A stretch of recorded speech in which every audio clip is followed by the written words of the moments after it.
Aurangzeb. 21st century Indian media is obsessed 17th century Muslim emperor. The reason? Indian nationalists want to bulldoze the tomb of the emperor, Muhyiddin Muhammad, known with the title Aurangzeb, located in Khuldabad in India's Maharashtra state. Bharat के हिंदू की demand है उस औरंगजेब की खबर पर bulldozer जल्द से जल्द चढ़ाए. The debate was reignited after the release of a blockbuster film about Sambhaji, a ruler of Maratha Empire, executed on Aurangzeb's orders in 1689. The film has grossed over $65 million, revived historical tensions, and even inspired a bizarre treasure hunt for Sambhaji's fictional lost gold. Critics have called the film historically half-baked, accusing it of feeding into Bollywood's trend of historical revisionism and anti-Muslim rhetoric, especially when it comes to Muslim figures of the past. But it's not just Bollywood. Even Prime Minister Narendra Modi and his party regularly invoke Aurangzeb as a symbol of tyranny. Aurangzeb के अत्याचार उसके आतंक का इतिहास साक्षी है, जिसने सभ्यता को तलवार के बल पर बदलने की कोशिश की. His portrayal as a comic book villain has fueled efforts by India's ruling Bharatiya Janata Party to erase the Mughal emperor's legacy, renaming streets and cities once named after him, including the place where he died.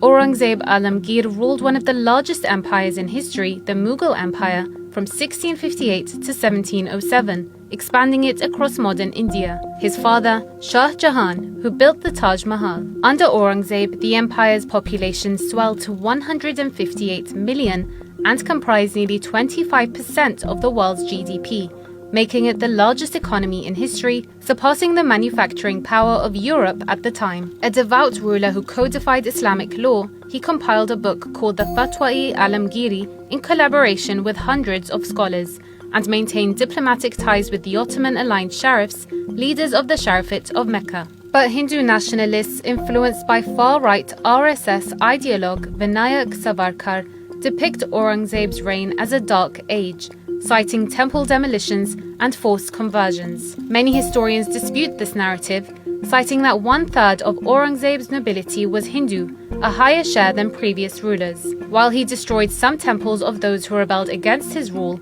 he protected others. The king then ordered his officials, quote, "You must see that nobody unlawfully disturbs the Brahmins or other Hindus of that region, so that they might remain in their traditional place and pray for the continuance of the empire."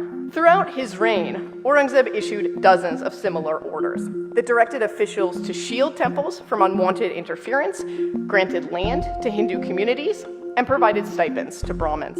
Aurangzeb waged a campaign against the Marathas, executing several of their rulers who resisted his rule. When he died, he was buried in a simple grave in Maharashtra, now the epicenter of Hindutva nationalism.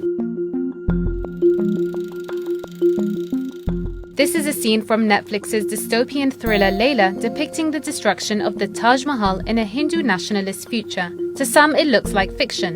To some others, it's not far from reality. This is because Hindu nationalist groups have long targeted Mughal-era monuments in India. Some claim the Taj Mahal was built over a Hindu temple, an argument eerily similar to the one that led to the 1992 demolition of Babri Masjid, a 16th century mosque built by Babur, the Mughal Empire's founder. The site is now a massive Hindu temple complex approved by India's Supreme Court in 2019. Since then, Hindu nationalist groups have flooded the courts with similar claims against other mosques and shrines, fueling communal clashes. Indian politicians, especially those affiliated with the BJP, also use Aurangzeb and his alleged atrocities as a dog whistle to signal their acceptance of hating present-day Indian Muslims. Rage-baiting media, films, and politicians have stoked fear among Muslims, leaving them uneasy about their place in Modi's India. Sir, आज भारत के 17 करोड़ मुसलमान अपने आप को अजनबी और एलिनेट महसूस कर रहे हैं.